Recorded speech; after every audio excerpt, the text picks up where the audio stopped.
अब तक जो करते आए हो, यदि वही करते रहोगे तो वही पाओगे जो अब तक पाप करते आए हो। तो कुछ नया करना है तो स्टॉक मार्केट के अंदर में अपना निवेश बढ़ाओ। आने वाले 20 साल तक भारत की जो इकोनॉमिक ग्रोथ होगी वो दुनिया में किसी भी देश की नहीं होने वाली है, ये तय है। और मेरा पिछले 36 साल का एक्सपीरियंस है स्टॉक मार्केट में कि आप यदि वीकली थोड़ा थोड़ा इन्वेस्टमेंट करना शुरू करो तो आपकी 50 साल की उम्र आते आते बहुत बड़ी वेल्थ क्रिएट कर चुके होंगे।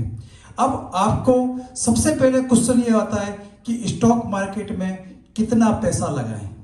तो कितना पैसा लगाएं, इसके लिए सबसे सिंपल फार्मूला है 100 माइनस योर एज।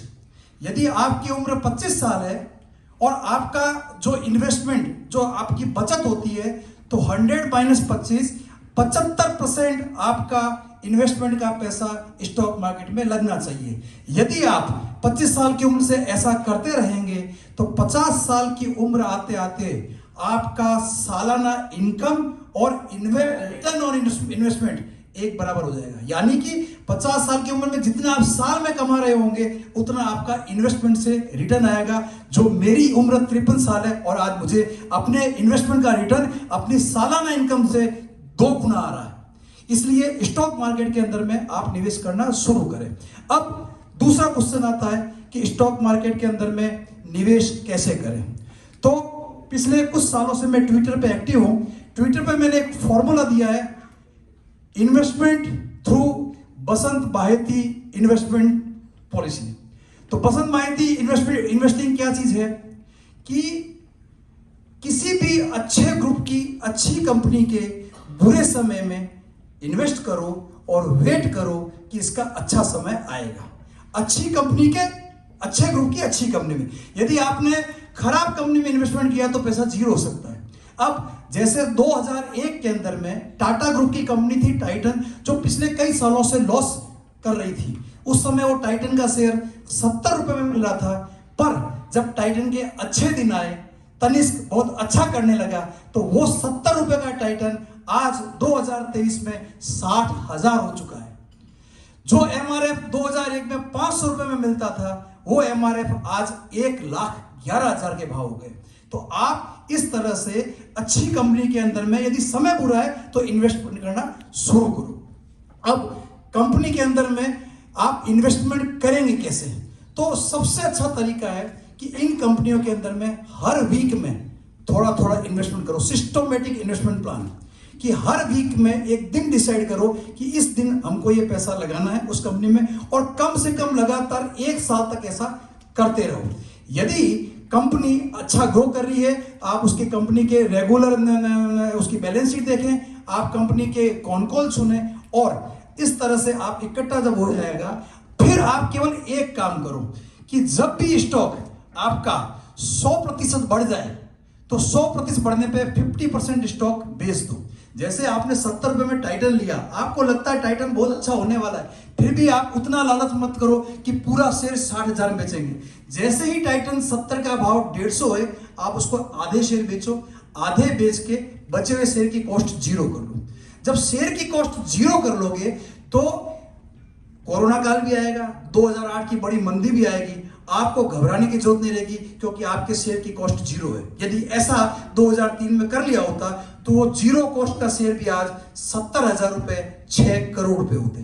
तो आपको घबराने की जरूरत इसके अंदर में नहीं रहेगी। अब स्टॉक मार्केट के अंदर में आपको यदि खुद का अनुभव नहीं है तो किसी अच्छे निवेश सलाहकार को कांटेक्ट करें और उसके एक्सपीरियंस के आधार पे ही डिसाइड करें कि क्या मुझे इसके थ्रू काम करना चाहिए कि नहीं करना चाहिए। एक्सपीरियंस इसलिए काम आता है स्टॉक मार्केट के अंदर में कि आपको स्टॉक मार्केट में पूरी दुनिया में आप पढ़े लिखे हैं, आपका खूब नॉलेज है, तो आप रिसर्च करके स्टॉक मार्केट में स्टॉक खरीद सकते हो। बट पूरी दुनिया में 99% लोगों को स्टॉक बेचना नहीं आता, 99% को, इसलिए लोग स्टॉक मार्केट के अंदर में नुकसान करते हैं। वो बेचने के लिए क्या चीज आपको दिक्कत करती है, वो ये है साइकोलॉजी। स्टॉक मार्केट केवल नॉलेज से नहीं चल सकता, साइकोलॉजी आपको क्यों रोकती है। सपोज आपने 3 स्टॉक खरीदे जो 200 रुपए में आपने खरीदे। अब तीनों स्टॉक पिछले अगले 6 महीने तक कोई रिटर्न नहीं दे रहे हैं। फिर अचानक एक आपका 200 रुपए का स्टॉक 300 रुपया हुआ 7वें महीने में। आपने सोचा कि बाकी स्टॉक रिटर्न नहीं दे रहे, तो एक काम करते हैं, इसी स्टॉक को बेच के 50% प्रॉफिट मिल रहा है, तीनों स्टॉक का 20% रिटर्न आएगा, बेच देते हैं। आपने उस स्टॉक को 300 में बेच दिया और बहुत खुश हुए, पर अगले 10 दिन में वो स्टॉक 600 रुपये हो गया। अब आपको ये टेंशन हुआ कि यार 50% आया, यदि और 10 दिन रुक जाता तो मेरा माल 600 में बिकता। तो यहां पर आपको साइकोलॉजी ने रोका। अब अगला स्टॉक आपका फिर 400 हुआ। फिर आपने सोचा कि पिछली बार अपन ने पूरा स्टॉक बेच दिया था, अब एक काम करते हैं 50% बेचते हैं। जैसे ही आप 50% स्टॉक बेचते हैं, खुश हुए, स्टॉक वापस नीचे आया, आपने खुश हुआ, फिर आपने उस स्टॉक को खरीदा। बट फिर जब वो नीचे आया, फिर आपने स्टॉक खरीदा, आपने उसको पूरा बेच के प्रॉफिट बुक कर लिया। अब आपको लगा कि यार आधा बेच दिया, पूरा बेच लिया होता तो ज्यादा अच्छा होता। अब तीसरे स्टॉक में आपने क्या किया कि इस स्टॉक के अंदर में अपन आधा ही बेचेंगे, आधा रख लेंगे। अब आपने आधा बेच के आधा रख लिया, पर जब स्टॉक बार बार नीचे आता है तो आपके मन में आता है कि इसको पूरा बेच दे। आपने पूरा बेचा, स्टॉक 200 रुपए से 300 रुपए हुआ, 300 से 325 हुआ। अब आप वापस 200 का वेट कर रहे हैं और स्टॉक 60,000 हो गया। ये टाइटन की एक्चुअल स्टोरी है। जब आप बार बार, टाइटन सीधा 60 रुपए 70 रुपए से 60,000 नहीं होता। कोई भी स्टॉक मल्टीबैगर जब 100-200 गुना होता है, तो आप यदि उसके प्राइस देखते रहते हैं तो आप मजबूर हो जाते हैं उसको बेचने के लिए।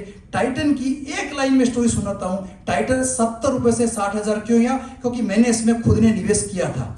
टाइटन की जो चाल चली वो 70, 100, 150, 70, 100, 150, 70, 100, 150, 300, 210, ये 4 साल तक ऐसे चला। फिर 300 के बाद 900 15 दिन में हो गया। कुछ लालची लोगों ने 900 में बेच दिया और 900 के बाद टाइटन 2000 हुआ, 2000 से टाइटन वापस 900 हुआ, फिर 900 टाइटन 5000, 10,000, 15,000, आज 60,000 है। तो इतने प्राइस देखते हैं, इसलिए आप स्टॉक को रोक नहीं पाते।